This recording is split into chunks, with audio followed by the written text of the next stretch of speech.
Hello,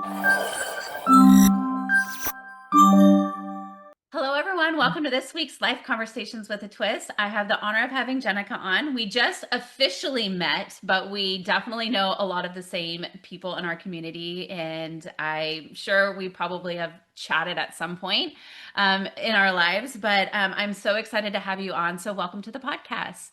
Thanks. I'm so excited to be here. I'm glad that we got connected. I was just saying, I'm like, your journey of through life is pretty impressive.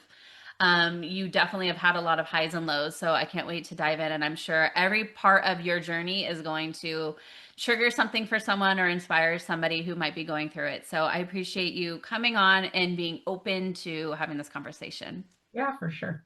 So tell our listeners a little bit about who you are, where you live. I always like to say age, just so people can put, in perspective where you're sitting in your life. And then Sure. we're going to dive in. Awesome. So my name is Jenica. I live in Sonoma County, Santa Rosa specifically. I'm originally from the Bay Area, Redwood City, before it became Tech Central, what we used to call the .com. And I, as of October 1st, have hung out my shingle as a local criminal defense attorney. Before that, I was a local prosecutor for 15 years in Sonoma County for Sonoma County.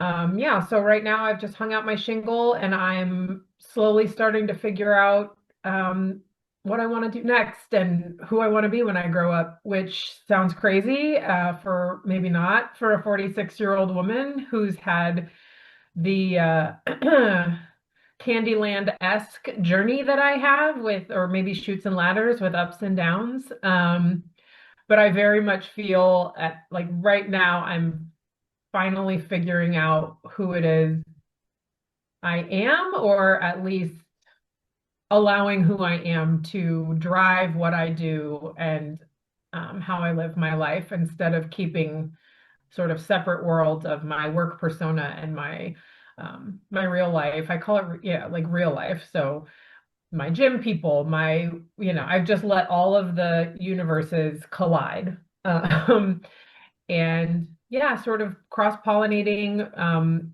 working with other women and really trying to centralize lifting other women up in everything I do that I can. And right now, as part of, well, since June of last year, I was on the Women's Recovery Services Board. So I am a standing board member of Women's Recovery Services as well, which has been just the most amazing opportunity to work with a major thought leader in the recovery space, specifically focusing on women and children. I would love to have her on the podcast as well. And I think that is how we got connected is a Yeah. mutual friend, Samantha. She plans their events.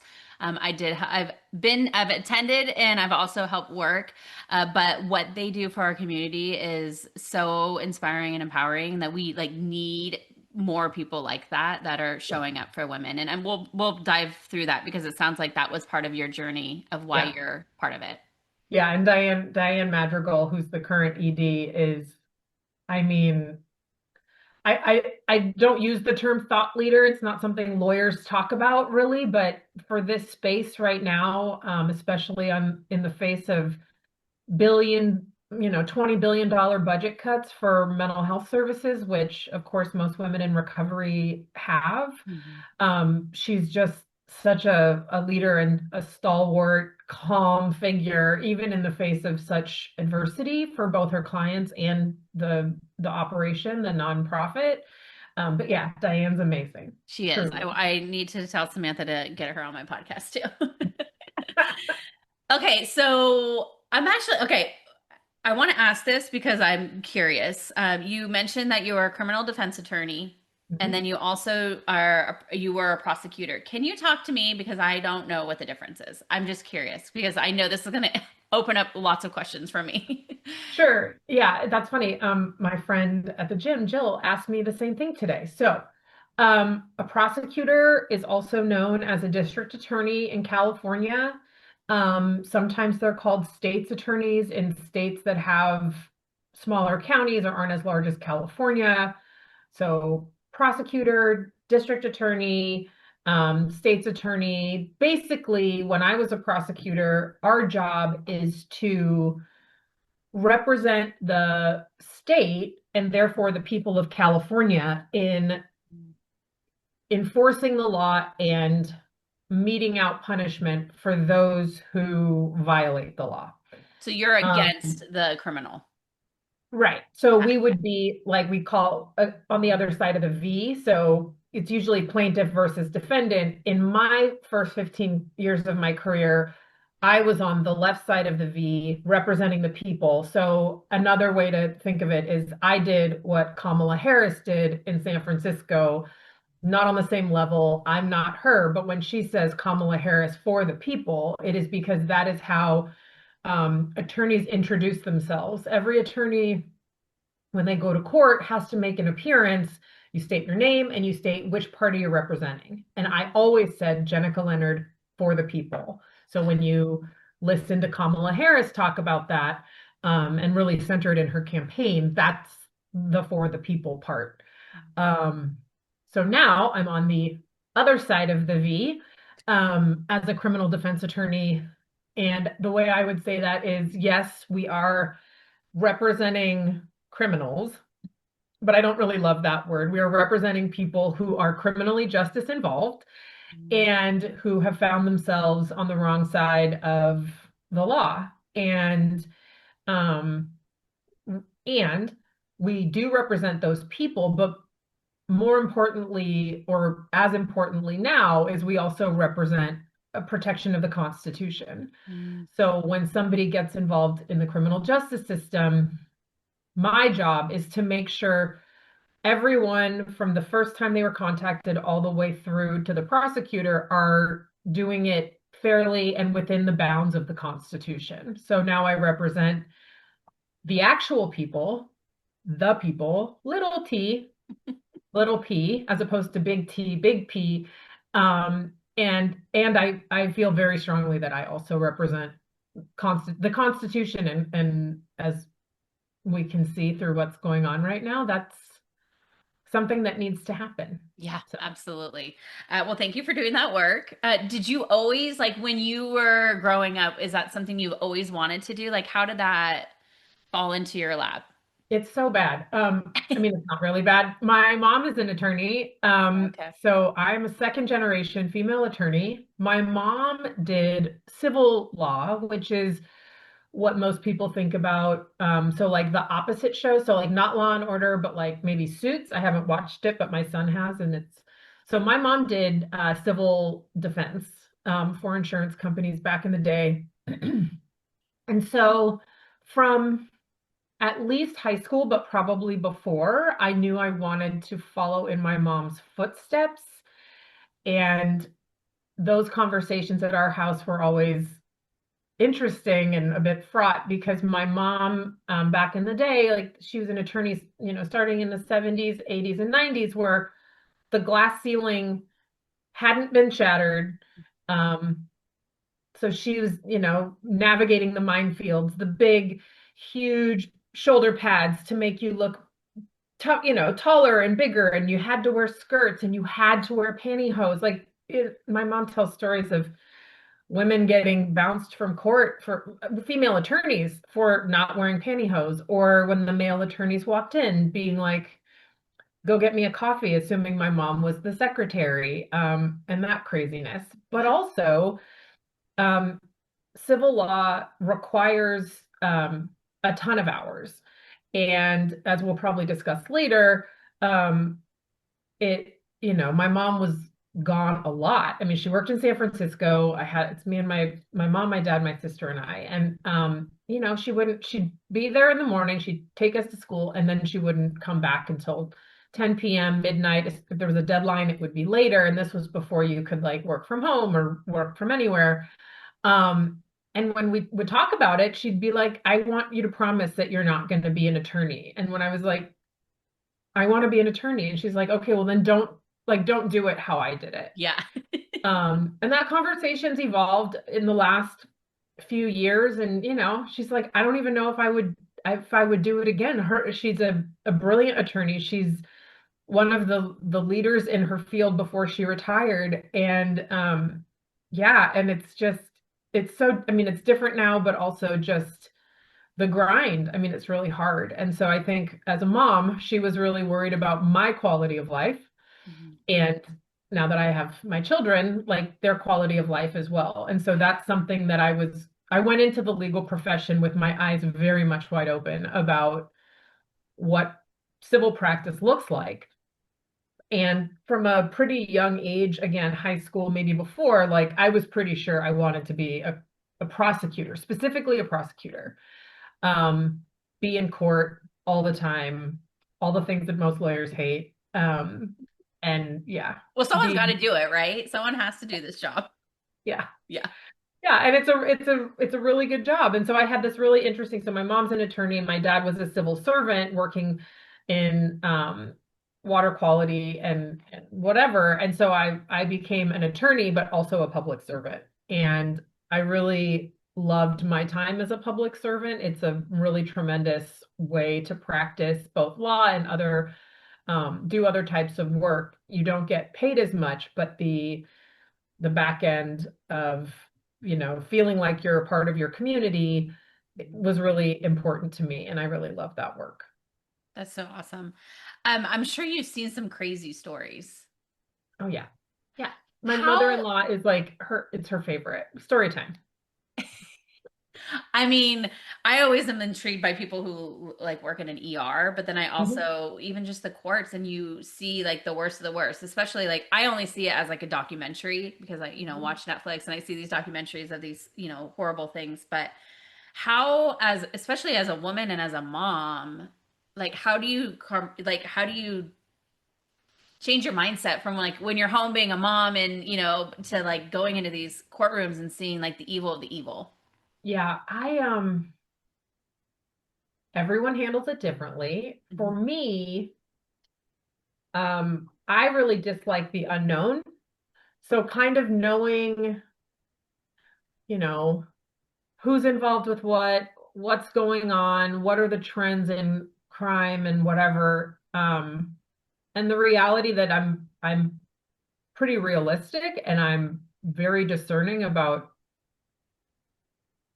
like what I consume as far as thoughts around like criminals and whatever. And it's for me, I don't see it as a separation. I would have told you 4 years ago, I'm always a prosecutor. I didn't I most prosecutors don't even identify as lawyers. If you ask like what you do, people would say I'm a prosecutor. But I do have, it turns out, quite a few compartments that I have built in my brain. Thank you to my neurodivergence and my ability to do that. And so when I'm in lawyer mode, I've been told by my clients, they're like, I don't want emails from you when you're in lawyer mode because I apparently do.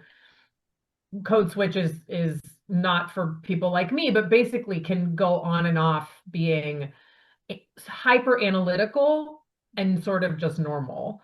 Mhm. Um, but yeah, in a Jewish family where like argument was encouraged and discourse around that, it's just kind of who I am. And I have raised two very sassy, back talky, sarcastic boys. Oh, you okay? So you have two boys. You have a 14-year-old and a 12-year-old boy. That's right. Oh my God, I love that. Do they like love that you're a prosecutor? I don't know. I would imagine if my mom was, I'd be like, she's a badass. Yeah, my 14-year-old is just, well, it's interesting. So let me back up. So in Sonoma County, because the groups that I tend to roam around in are pretty liberal, prosecutors don't always have the best reputation. And not as individuals necessarily, but sort of as a monolith. Like when people talk about the system, Mhm. prosecutors are very much part of the system and upholding those systems that are problematic.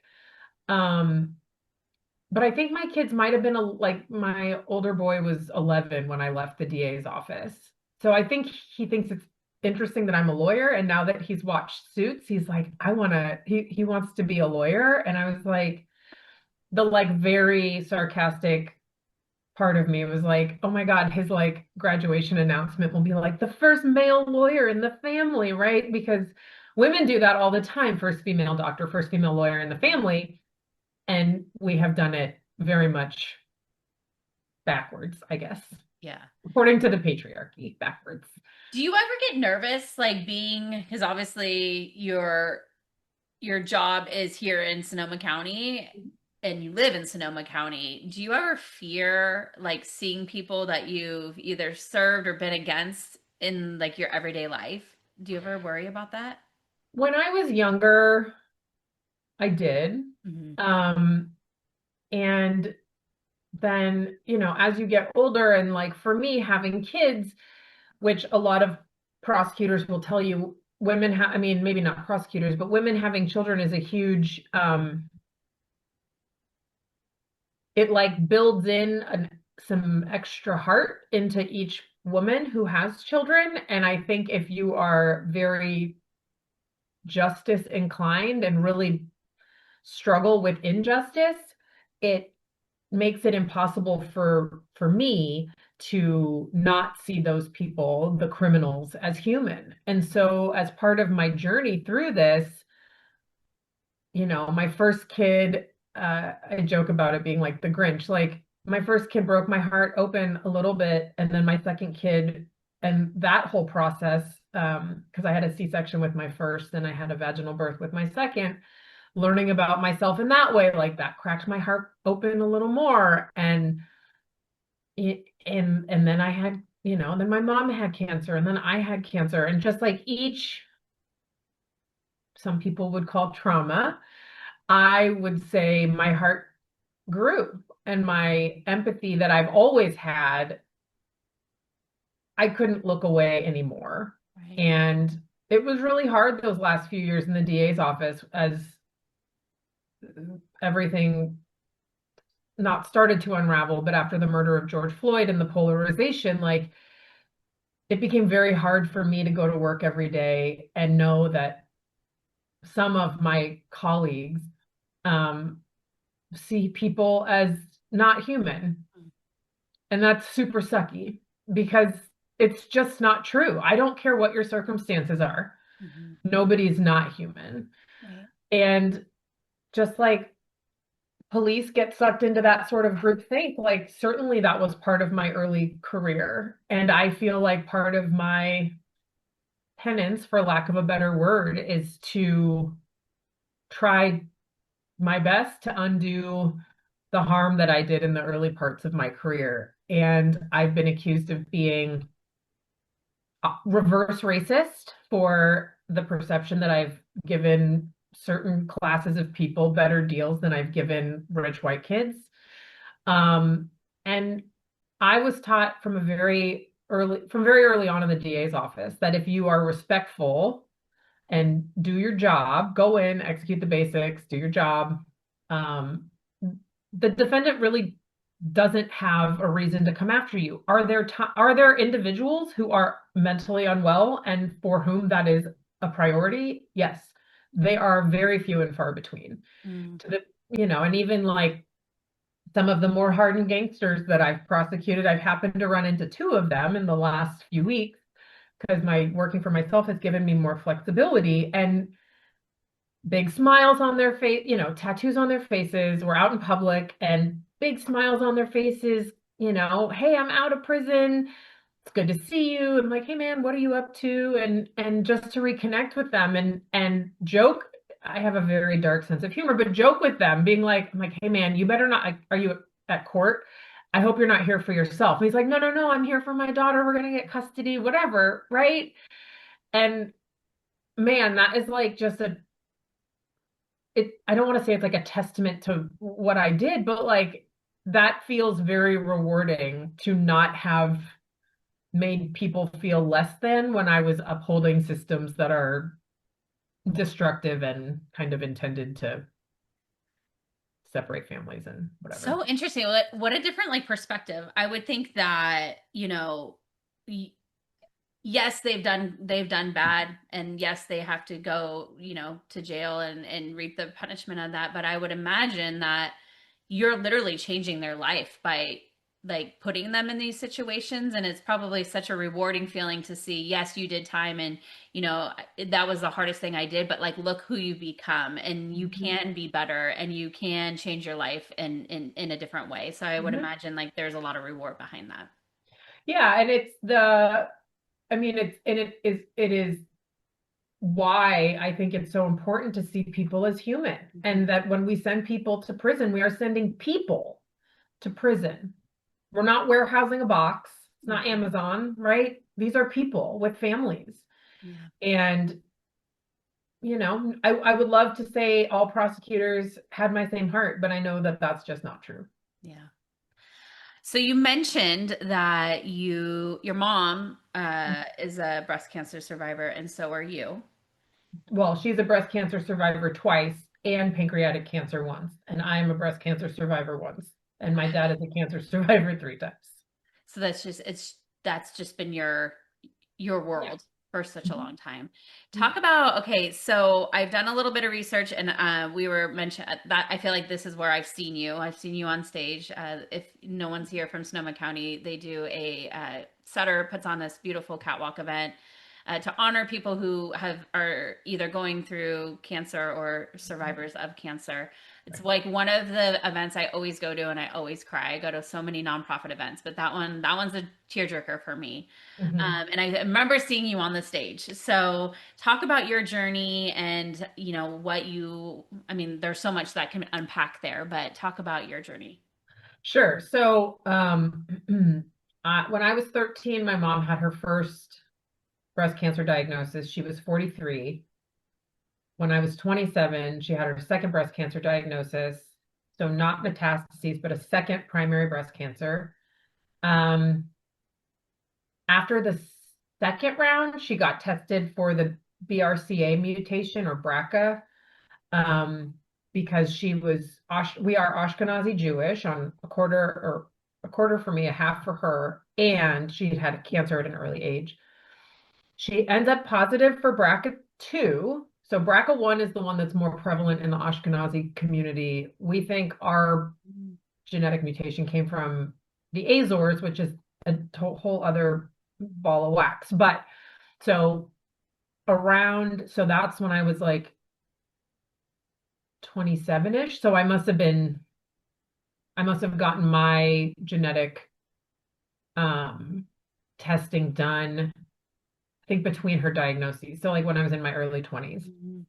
So I knew I had the gene since I was in my 20s. Mhm. So because of that, that means I got quarterly screenings. So a rotation of manual exams, MRIs, and mammograms Quarterly. every every 4 months. But I would do one each time. So manual 3 months later, MRI 3 months later, mammogram. So I had nursed my second son for 2.5 years, weaned in July of 2026, and had my mammogram once my milk had dried up. And then the next visit was an MRI. And I am told I lit up like a Christmas tree. So because the MRI, it puts in radioactive dye that flags tumors essentially. And so I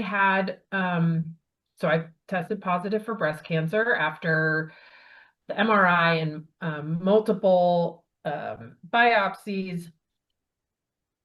And on April 28th of 2017, my one of the nurses called me and she's like, "You have cancer." I was at work. My boss, who's also a cancer survivor, was in my office. I took it at work. Like, I don't know who does that. Anyway, I was at work knowing I was going to get these results. And I mean, I knew. I Yeah. already knew. I have a picture from me and my sons on the 26th. And I already knew. I knew I was going to have cancer in my lifetime. Yeah. Um, Nobody expected it to be at 37. Hmm.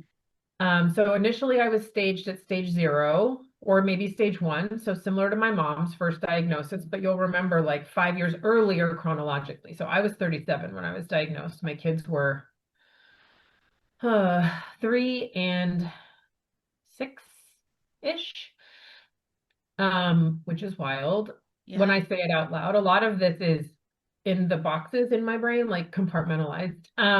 And so yeah, so I knew the diagnosis was coming, and I got staged at stage one and whatever, and going about my business, scheduling my mastectomy. Since all this happened in 2017, there have been some new rule guidelines that have come out that say like you need to have your breast removed within 6 weeks. There was not that sense of urgency with me in 2017, so I ended up having my mastectomy 4 days after my 38th birthday on June 12th. Okay. And when I woke up, and there's a whole bunch of stuff they do. You have to have like an injection into your nipple to see if your lymph nodes are affected. And it's like a 3-day process, not including the actual surgery and then recovering. Um, and yeah, they're like, I woke up from surgery, 8 or 9 hour surgery, where they removed both my breasts. They like lift the skin up, they scrape all the breast tissue. So from your neck, kind of down to your top rib, put you back together, put they're called expanders in because I wanted to have reconstruction. They're like, oh yeah, you're stage 3C. Um, yeah. Friends, I have such an exciting product that I need to share with you. Are you someone who hates washing their face at night? Yep, that's me.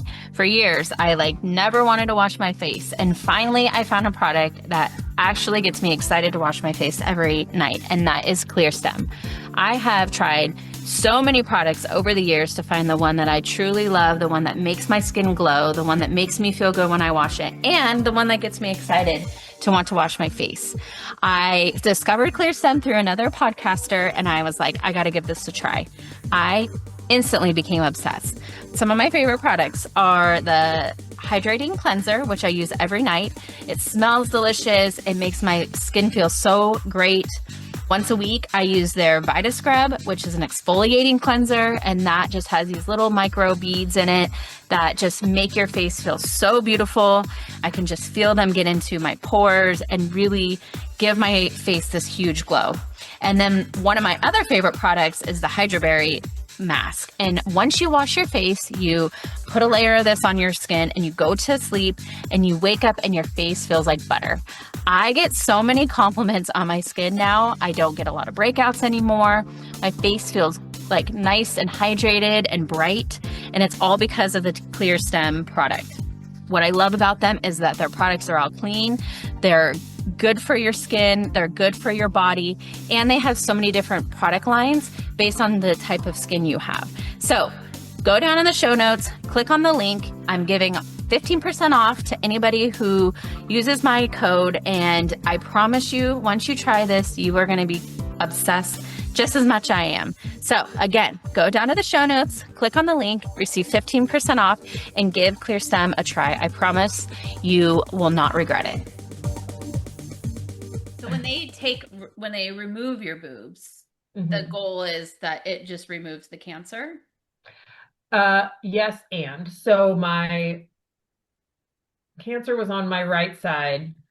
They had to take the breast tissue from there because of my genetic mutation. I already knew in my lifetime I would have a mastectomy. A lot of people call them previvors, like Angelina Jolie, that surgery that she had, a prophylactic mastectomy, is what I essentially did on the other side. So one had to come off because of the cancer. Would my treatment have looked different if I wasn't a genetic carrier? Maybe, but I already knew because of my mom's experience what was kind of ahead for me, right? So I woke up and they're like, you're stage 3. And part of me, and this is going to sound wild, was like relieved because with stage 1, it's like surgery and then nothing. Stage 2, it's like surgery, radiation, and maybe a little chemo. And so there was some part of me that's like, when they told me I was stage 3, it was like, oh, I'm gonna like earn this diagnosis, right? Like it's a real diagnosis, which is a really weird thing to think of, and it really dismisses women who get earlier diagnoses, but it's how my brain worked. So women talk about who go through cancer treatment talk about the conveyor belt. So I got on the conveyor belt. I met an oncologist. I started chemo and all that. But at the same time, when I woke up from surgery, this young woman, doctor at Kaiser was rounding, and she's like, "Oh yeah, that spot on your left breast looks bad." And it was kind of dusky. So like they put me back together with glue and stuff, and there was a piece of one of the surgical areas that was sort of like dusty gray, whatever. And she was like, "Yeah, that doesn't look good. I'm worried about tissue death and whatever." And because she's a newbie and she spotted it, and the other doctors came in and they're like, "No, no, it's fine, it's fine, it's fine." It was not fine. Um, so I ended up with a like inch square. It's called eschar. It's like, imagine like a really nasty scab, but it's like leathery. And so basically, I had a gaping hole in my chest that was being held together by this not viable flesh. Um, so as I'm starting chemo, I'm also going in and out of the plastic surgeon's office trying to save this surgery. And on one of my plastic surgery visits, they were like kind of poking at it. And it was sort of like, scars heal slowly. I heal slowly because of some other genetic weird stuff I have. And they were just really hoping. And then at the doctor's office, it basically like sloughed off. And because it sloughed off, that means my implant was exposed. And if your implant's exposed, risk of infection, I was like whisked off to the OR and they took out my implant. And so then I was lopsided for a long time. So I ended up Oh. having, I think I ended up having like 9 surgeries in 24 months to fix what Kaiser did The first initially. time. And I want to say it was Kaiser in Santa Clara that I had my surgery with. And then all of the other stuff I did up here, and I did it down there because that's where my parents live. So, um, yeah, like not ideal, and definitely sort of fast tracked my post-traumatic stress disorder. And in the moment, as a mom, as a person, I mean, I wasn't working, but like as a person who did not have anything to do but to keep moving forward, I did. And arguably did not and have not probably processed all of that on a very deep level. But there's also a certain part of me, because I've been through this so many times with my mom and grandparents and whatever. It's like, I mean, okay, not know why me. I mean, like there was a day of that. And then I'm like, why you? And why not me? Right. Right? So Yep. that reframe, why not me? And honestly, like I have a graduate degree, I'm really bright, I have family support, I have the money that I need, I'm privileged in that way. Better me than somebody else. Not that it works that way, Mm. um, but yeah, so there were a really lot of complications. So kind of flash forward, I have my ovaries taken out in March of 2019. They put the expander back in, and I go through the whole process again. Um, and then so you have expanders, which just think of them as like really crappy implants, and they're filled with water, and it's how they stretch the muscle and the So it's not pocket. like an actual like breast implant where you have like big Mhm. old, they're just like temporary kind of holders.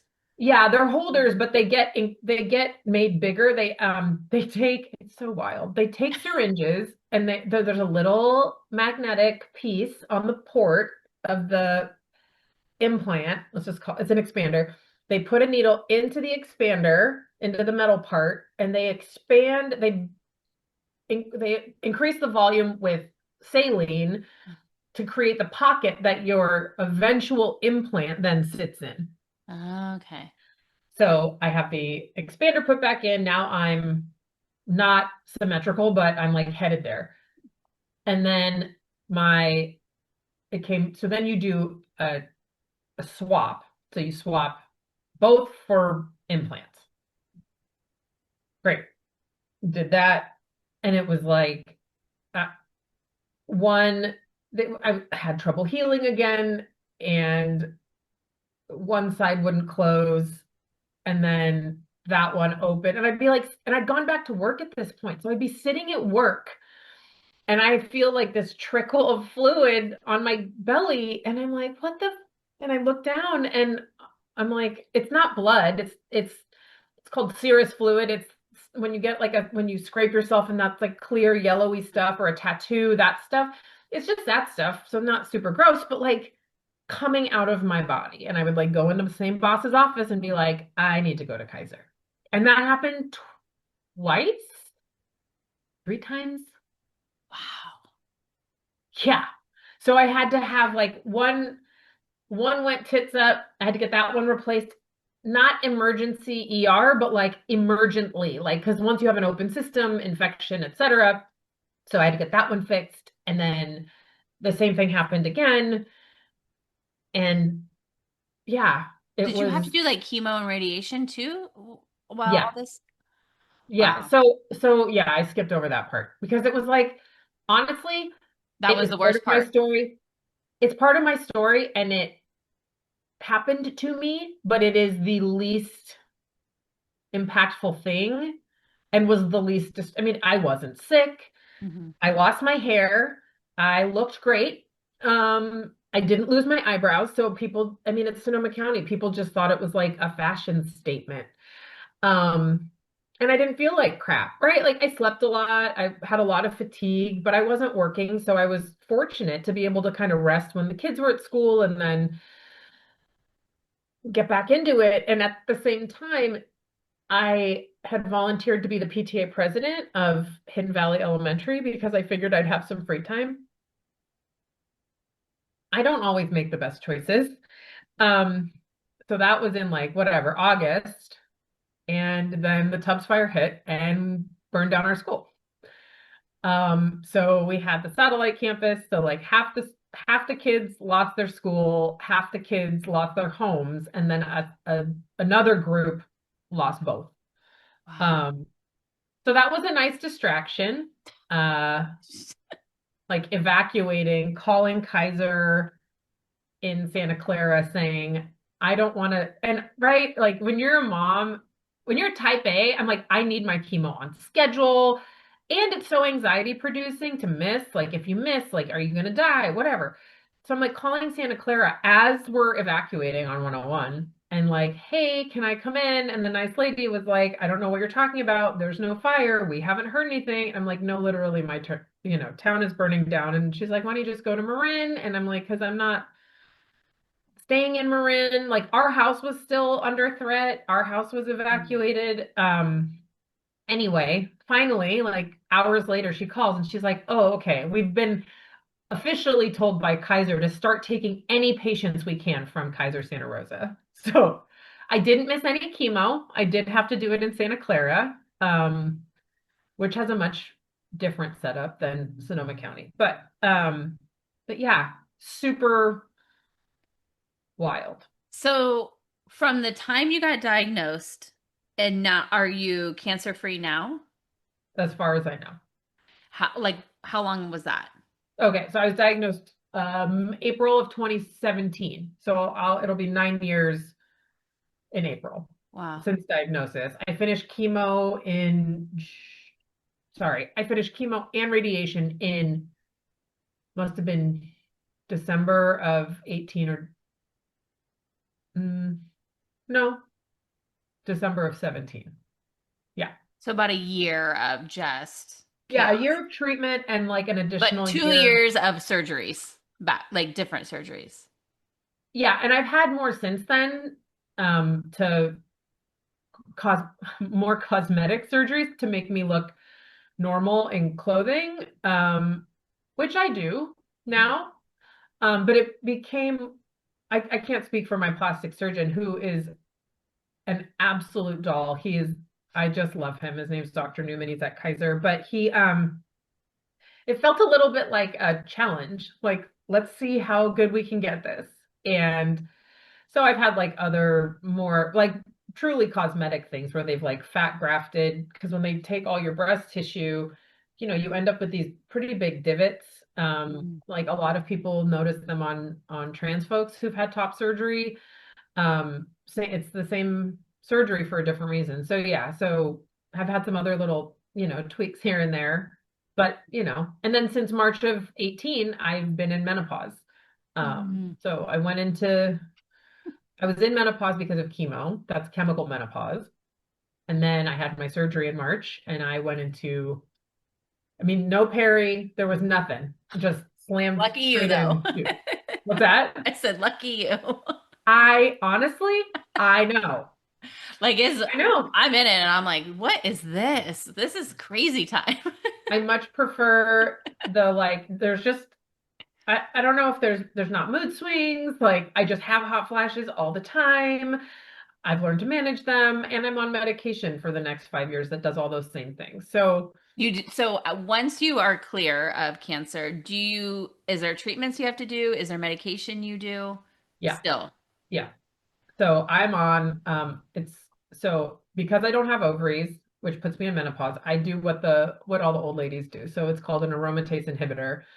Um, and because I was so young and in menopause, you also do an IV infusion of this medication called a biphosphonate. I think that's how you say it, which helps keep calcium in your bones. And as if all of my trauma wasn't traumatic enough, I had, after my third or fourth infusion, had a one in a whatever small percentage, like 7% of people nationwide have this side effect. And I had it. And it is the maybe the single most upsetting of all the things that happened to me. And it's that I had jawbone necrosis. The And heck is that? yeah, exactly.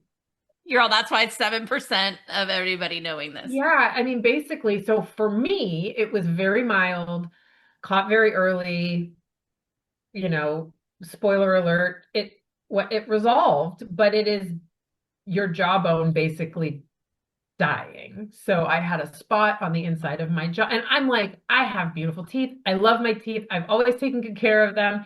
And all my anxiety dreams are about losing my teeth. And here I am, you know, 38 years old with a hole in my jaw. Um, yeah, Is it fixed? yes. So it healed, much like a scab healing. Basically, the tissue behind it pushed this piece of bone because it was really small, pushed this piece of bone out as it kind of healed. But yeah, the surgery to correct that is to have your femur bisected and to rebuild your face. Oh my God. And you had So that. that was And the you had that worst. done. I did not. No, no, I Okay. didn't have to. It healed on its own. But yeah, I mean, I am a huge proponent of not Googling things when you've been diagnosed with something, truly, because unhelpful people who think they're being helpful will do that for you. Hmm. And I, I just, for somebody like me diagnosed at 37, stage 3C, like, what do the numbers mean to me? I mean, I have a grandmother who survived stage 3 ovarian cancer, a mom who has survived two types of breast cancer and pancreatic cancer. Like, I don't want to know the numbers. Hmm. My sister is the numbers lady. I was just like, whatever. But when it came to the jawbone necrosis, I was like, I don't know anything about this. So I need to inform myself what this might look like and don't Google it. That's what everyone's like. I just Googled it. I was like, it's probably not the best advice out there. Do not. Do not. Yeah. I mean, and I'm Jewish. It's like, listen, between your family and WebMD, like you definitely are dying of something. So like I just like why look? I Why just look? Why assumed no? Yeah. why no? During this process, who was your biggest support system? Oh geez. Women, um, my mom, my sister, my best friend Emily, all who live on the peninsula. And then I was like, while I was waiting for surgery, I just sort of reached out to other people who I felt close with and safe with. And I called it feathering my nest, but like I'd go out to lunch with, I went out to lunch with my doula, and just like talk to her about it. I had an acupuncturist that's in town here, Laurel Saxena, who's just amazing. Just like not even people that I would say are like friends in that way, but like literal support, life-saving, mutual aid helper people. And and my kids. I mean, a theme in my life is that I am pretty self-sufficient and take care of myself pretty well. Um, and so like giving myself the props, like I know there are women whose husbands go to every appointment with them and every chemo with them. And this is not a dig at my husband, but that is not my husband. And so I went to chemo with my girlfriends, with local victim advocates that I'd worked with. People showed up for me.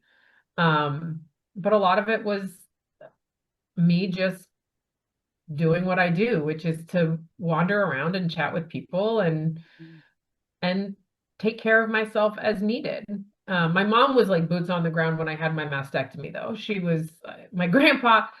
We're so sick. My grandpa had just died before my mastectomy, so we still had the hospital bed at my parents' house because he died there in my parents' house. So then we just used it for me because we're very thrifty. I love it. Not really. I mean, that wasn't part of it, but it was great because when you have a mastectomy, it feels like uh you've been hit center mass, uh so like in your chest by a bus. I mean, it is the worst pain I have ever been in my entire life, and that includes C-sections, broken elbows, tattoos, Jeez. like I've whatever. never had a surgery ever. Well, yeah, good for you. You're Um, like, not me. but I mean, it really Oh. was like it, other than, I mean, the other huge support that I cannot leave out is the Young Survival Coalition Facebook group. Mm. Um, it's just what you think it is. It's like a bunch of women asking wild ass questions because Google's not giving them the right answer, and mutual aid, like, oh, here's what happened to me and whatever. And then through that I met just some really tremendous women, one of whom is a woman named Grace, who has a blog called Grancer, and it was her journeys now through breast cancer, and just whip smart, hilarious. And we formed like a real life offline friendship around it. And it was like she was about a year ahead of me. So it was like every blog entry, I just kind of got to follow along with her journey while I was going through my journey. I love Yeah. that. I mean, I feel like so many people probably listening, and especially I've been seeing more breast cancer stories coming out, like people being diagnosed at such a young age, like 30s. What piece of advice, because you have been in it and you've been around it for so long, if you speaking to that woman who probably just got that news, what kind of advice do you have for them? Um, Set up a meal train, Mm. even if you don't think you want it or need it. Um, and oh, yeah, when you get the call, ask them to fill a prescription for anti-anxiety medication. Why that isn't standard of care is beyond me. I had to beg, and and this will tie in later, like was definitely like part of my descent into alcoholism. Like I get diagnosed and now I'm home with my kids. It's summer break, or no, it wasn't summer break yet. So it was the end of school, and I'm not working. And I mean, I should have stayed working to the best of my ability. And it's super lonely. And in a time of such deep disconnection of women from other women and their elders and their oftentimes their cultural connectors, like find your people. I don't care what that looks like for you. you need to find them because you're even if you have the most supportive family, friends, whatever, like there is just the reality that they are not capable of understanding what you are going through. And I will say to this point, even my mother, who has been through this herself 3 times, will tell you that she cannot imagine going through what I went through at 37. Mm-hmm. And if she doesn't get it, Lord knows, right? And that just speaks to the humanity of all of us. We're all so different. Maybe you're not a group person. I'm a group person. I'm like, find me people to talk to, sit me down, maybe some meditation, but hopefully not because I don't like it. Um, you know, yeah, find your people, get tattoos, like whatever, whatever. Do whatever you want. So you scraped on the surface of battling addiction. Did this come post cancer experience? I mean, I think addiction, oh, I know addiction runs in my family. Mm. I was what I would call a problem drinker since I was in college, since I had unfettered access to alcohol. Um, and unlike most people who grow up and age out of it, I didn't. Mm. And then when I was diagnosed with cancer, I had all this free time. So how better to spend it than, drinking with strangers. Um, and it wasn't like all the time when I first was diagnosed, my kids were still little, so I was home more. Um, but there was and it coincided with the first Trump presidency, which also didn't help my drinking. Um, and yeah, there was just like a total axis. Like I just felt totally unmoored and like not ready to give up and throw in the towel, but just like, what the fuck else am I What else? supposed to do? Yeah. I've got a 5-year-old and a 3-year-old, and I have fucking cancer. And like, Mhm. yes, there's people I can talk to, but like, really, like, it's my job to get through each day. That is my job. Yeah. And that's hard. So, mommy wine culture, was that helpful to me? Yes. Was alcohol a tool I used to get through my days? Yes. Did it get progressively worse as it always does? Also, yes. And the pandemic didn't help. Yeah. It just poured like literal alcohol on an alcohol fire. Totally. Remember those early months where people were just like, it's 10 a.m. Uh-huh. Yeah. And everyone's like, oh, yes. Yes. Yes to all of it. I We just had quickly more put that people ahead. to join me now, Yeah. right? Like it really like took the any any rails gone, Yeah. just completely gone. And I lost my mind during the pandemic because I had a kindergartner and a third grader, right? Yeah. So it's all, am I an alcoholic? 100%. Did I drink alcoholically before I was diagnosed? Absolutely.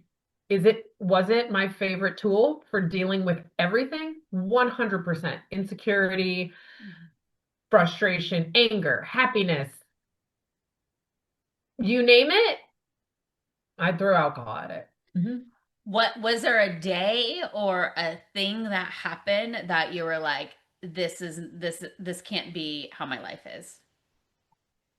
I mean, I feel like at the end it was like every morning felt that way. Hmm. Um, and by noon, I'd be like, I'm good. I totally got this. Um, and I wasn't like a morning drinker, right? Like not so like after school special, but maybe a little bit towards the end. Yeah, I mean, I was headed out of town to join my friend for a big breast cancer related bash in Washington, D.C. And it was a Friday, and I went out with my girlfriend at lunchtime, had a few beers, and didn't go back to work and kept drinking, and I got arrested for DUI. And that was it for me. Hmm. And it wasn't a realization like an overnight aha moment. It was the last straw. It wasn't like I was like, oh, now I get it. Like I knew. Yeah. I knew. I always knew. I would I be mean, holding. I sit there all the time. I'm like, I know that I shouldn't drink. I know it makes me feel like crap. It makes me fight with my husband. It Yeah. unmotivates. I know, but it's such a thing that it's Mhm. like this social thing that we all just embraced it. Oh, I just have a quick glass of wine. My favorite is having a glass of wine with lunch. If I'm sitting with someone and I'm like, I'm not going to drink today, and they're like, let's have a glass of wine. I'm like, okay, Yeah. but like, why? You know? And And it's like especially in Sonoma County where it's like you like everywhere. there's nothing to do besides hike that doesn't involve booze, and even like that involves booze. Well, like and so it and I really had that same feeling as well in the last few months into my sobriety journey. So like over 3 years now has been finding what it is I actually like to do. Because it turns out when you're hammered or drinking or looking for alcohol, like you end up, and I don't mean like seedy places, you just, Mhm. what ambition? Who cares? I'm just gonna go to the bar. It's so easy. And, I don't need alcohol to bowl. I can do other, so just rediscovering what those things are. Mhm. Um, but yeah, like that I got arrested wasn't great and effectively ended my career. Um, and I hate everything happens for a reason, but like there was a moment of weakness in my soul that we call it the window that allowed that event to actually penetrate my brain and actually got me sober. Mhm. It was the next day. I called my mom and dad. I was like, I've been arrested. Um, called my aunt and uncle who've had kids with addiction issues, whatever, and other people that I know in my life that have been through rehabilitation and my attorney and a lot of people, mostly lawyers, were like, don't worry about it. You don't have a problem. You're fine. And yeah, of course you would say that because Yeah. you and I used to drink together. You know how I drink, and I know how you drink. And I disagree that none of us have a problem. Mhm. And I was discouraged from going to local AA meetings because I might see people I ran, that I put there. And, Mhm. like you asked about earlier. And the local AA community was the best thing I could have done for myself Mhm. because I'm not special and I've never felt special. And people think prosecutors are special, but like I never felt it's just this like weird like microcosm of like I don't feel special, so why should I put myself in a different place than these other people? And really dovetails into who I am, which is like I really truly do not believe I'm better than anyone else. And I do see people, Mhm. You do. but like what a great lesson for pe those people, quote unquote, to see that we are just like them. Mhm. Doctors, lawyers, dentists, moms, dads, whatever. Nobody gets out of being an alcoholic if they're an alcoholic, Right. unless you're one of the ones who had such great lessons from your parents that you just never drank, which doesn't mean you're an alcoholic or not. It just means you don't know, Yeah. right? Yeah. Ugh, so true.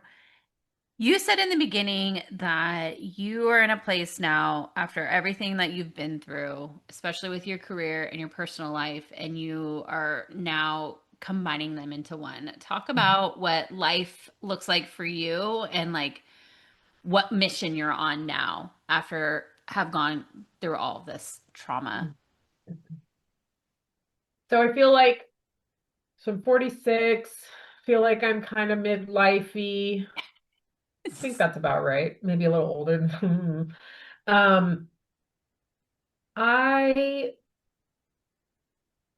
well, before I had a nervous break, like whatever you want to call them. I don't know what people actually call them, but I had a nervous breakdown in July because of some stuff that was happening at my former job and a terrible This boss. July. Yeah, Okay. yeah. And I finally was like, enough.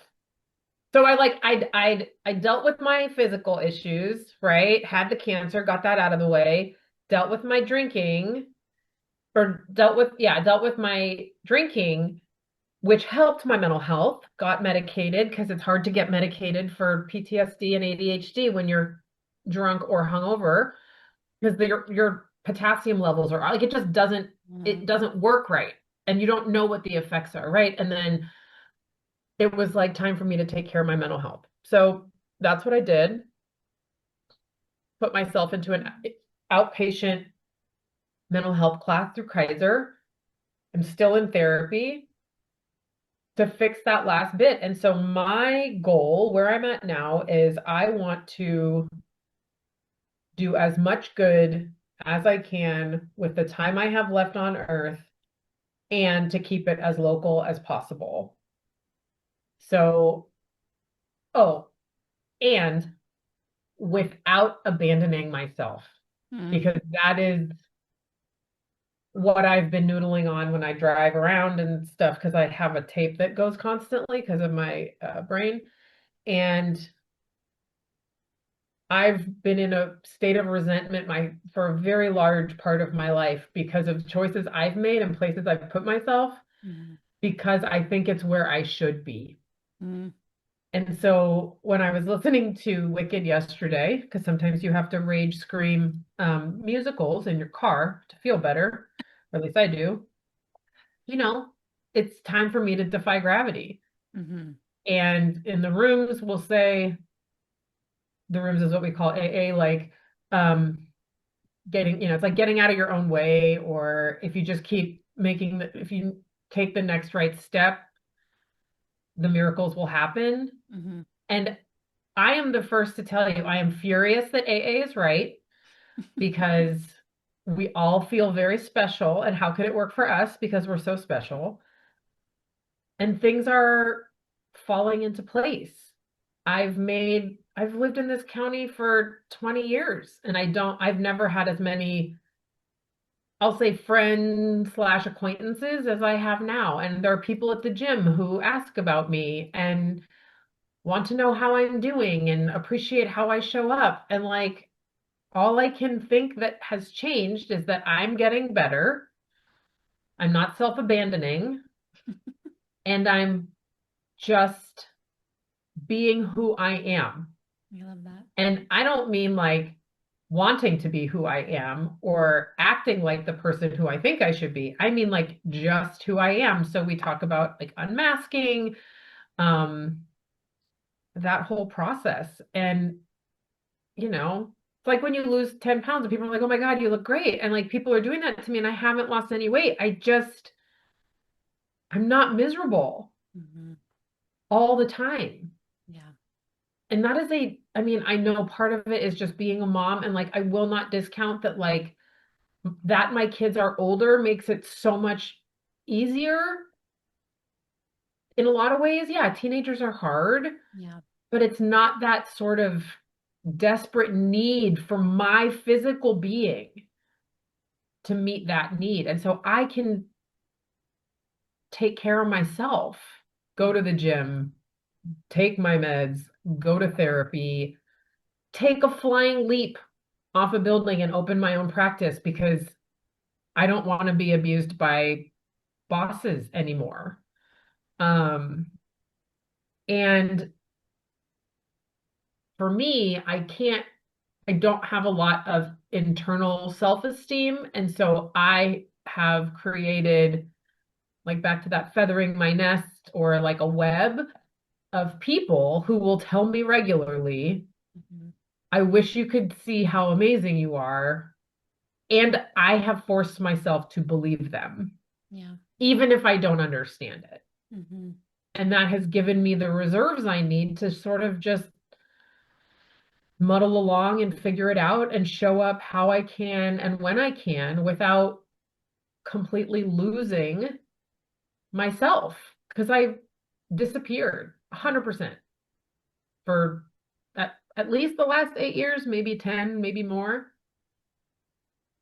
I was just this reel keeps popping up I feel like people have sent it and stuff about how like I forget what it's like, but basically where we sit in our age group, like this is the time for us to like make a difference. Is like we've gone through all the muddy, we've been through all the ugly, like I've been through divorce, remarried, all the things that we go through in that part of our lives. And now we get to a point where we're like, now we can lean into who we are and Mhm. who we deserve to be and to show up for our community and like do the good work. And I feel like that's where you're sitting as well.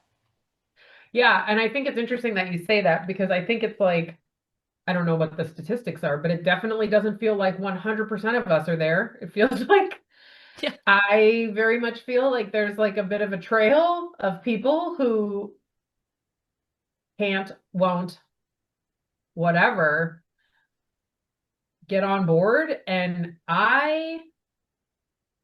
the way my friend Regina says it is, it's not, I don't hate you. I don't dislike you. I'm just not allowing you to access my energy. Uh-huh. Oh my God, I say that all the time. I'm like, I am not letting negative energy, like everyone's like, oh, why? If he said this, like, why didn't you feed into it? I was like, because I'm not going to give him my energy. Like, bless Mhm. and release. Thank you. No, thank you. And Yeah. like, just don't be around those people that bring you down. Hmm. And like, just also like, give people grace. Yeah. Like, it is a miserable time to be on this planet right now. I Yes. don't care who you are. And so like I will go so far, and I'm totally weird and my kids hate it, but I'll ask the checker at Safeway, whatever, like, hey, how's your day going? And they're like, I'm like, I just want to tell you, I think you're doing a great job, and it's a really hard time to be a human right now. Keep up the good work. And like, they change, they better, whatever, maybe not, but just the acknowledgement, like, just say the thing. We come from a generation of people who didn't say anything, Yep. and they suffered and they suffer and they deny and whatever. Like, great, your parents were the greatest generation. You all have all the money and you're still miserable. So we who don't have the money will at least live our lives and try to find some happiness. And the people that want to grind until they're dead or have to, whatever, God bless you. Because it's not for me. No. I've done it. I had cancer at 37. I don't want to do that again. Hmm. And not the cancer part, just any of it. I just want to not feel awful Hmm. all the time All the time. And we hold about the power, and others, we about hold the myself. power. Like What's we that? hold the power to do that. We can't wait for anyone else to give it to us or Yeah, to fix our problems, or it's right. like we have to show up and do the work. Yeah, and I feel like you probably too. I was sold the lie, right? If you just Hmm. go to college, get a career, like everything's going to be great. I'm not going to lie. My life is very great. I have a lot of privilege. I have a home. My children are safe. My family is safe. Like, I will not deny that I am a very lucky person. But like, we, it was a lie. It was a lie. It's not possible. And is it possible for individuals? Yes. Is it possible as the collective of 40 to 55-year-old women that we're just we got it. We do, boss. And it's like, at whose expense? I mean, my mom says, she's like, I don't know how you girls do it. I'm like, you were an attorney with two children. What are you talking about? And she's like, nobody expected me to show up for anything. Mm. No one expected me to show up to your recitals, your games, nothing. And they expect you to not only be a better lawyer than me, but to be a better mom than I was. And I was like, damn. Yeah. So Wow. like, it's like this horrible mashup of feminism and tradwife. Like, I can't be both. So I'm gonna like just be myself. I love that. We have talked about so much stuff. Is there anything part of your journey that you want to touch on that have influenced where you are today? Yeah, I think I know we were talking about this is just a little tiny piece, but like we talk about the age we're at now, and I love my friends from when I was a child. I don't have a ton of them. I've always had a very, very small circle. Um, but man, the women you meet in the trenches are amazing. My two best friends, Nora and Regina, have been like, we're the three of us are very different. We work very different careers. Our kids are different ages. Like we have nothing in common other than we love each other. Yeah. Um, and that we're, empathic humanitarians or whatever. But yeah, man, I heard a thing on NPR. I wish I had written it down. It was when I was in treatment. You know, when you just catch those ends of like Terry Gross or somebody, and you're like, oh yeah, that's really good. It was like they were talking about whatever relationships after trauma. And the gut guest said the people who knew you before, they only want the old you back. Mm, And the people that you meet on the way don't know who you were. And it's so much easier on some level with those people. So like family, you've got all your installed buttons and all the trauma and whatever that you all went through. But then you meet these other people and they're like, I like this version. mhm, And it's your current self. So I say to women who are in the midst of trauma and discovering who they are is like, give yourself grace around that. Like you did the best you could. mhm, And this environment, this world is not an easy place to be a woman. And even if it's just looking at yourself in the mirror when you put your makeup on and being like, you are doing the best you can. mhm. Because we're all told by every, format possible that we're not. Yep. And, it's all in the eye of the beholder. So if you're doing your best and your best is your 20%, then that's your best that day. Mhm. So One good. foot in front of the other. That is like my why for this podcast is to be Uh-huh. able to have women talk about their stories, talk about Yeah. their journeys, be okay with it, Yeah. accept their journeys, inspire others because Yeah. we've been told to shut up and not say Mhm. anything and hide behind the doors and be ashamed of these things. And it's like, no, like, no. And And it so, and it's so universal. I mean, I was raised by a female attorney who was a staunch feminist, and she struggles. I struggle. And it's like that's how you know that the patriarchy is such bullshit because like mm, if she couldn't get out of it, and like sure, we all navigating those challenging things, but like I've just decided to stop putting myself in places that make me feel like shit yep. because that's super easy for me to find. Mhm. I'll just go Yep. walk into like, name the store. I'm like, I can find people that hate me anywhere. So I've really focused on finding people. I'm not for everyone. If you like me, you love me. If you think I'm a crazy person, you fucking hate me. So it's And easy also, to like, who find, cares what those people think, anyways? yeah, fuck those nerds. Yeah, 100%. exactly. Like, somebody asked me Yeah. that, like, how do you deal through negativity? And I was like, I just don't allow it. I don't give it my energy. I don't give it the time. I'm like, I know I'm on a good path and I know that I do good work. So all the other crap, like, who cares? And if somebody Yeah, has and an I'm opinion about me, then don't follow me. Like, I'm such a big fan of fake it till you make it. And also other people's opinions of you is not your business. mm-hmm, And that has been like transformational for me. mm-hmm. And like if coworker situations, I had some coworkers at the DA's office who absolutely hated me for reasons that I never understood, never was told, whatever. And it was just like, if you have whatever feelings you have about me and you think I'm a certain way, then you don't know me. Yep, yep, So I bless and release you. yep. Deuces. I say that Bye. all the time. Bless and release. Bye. Yep. Yeah. Yep. You have such an incredible story. I love the path that you're on and the journey that you're on. And I think that so many women in Sonoma County need to hear this story. They need to hear your voice. And I can't wait to see what's like next for you. And especially like taking the risk of like doing your own thing and saying fuck it to everybody else.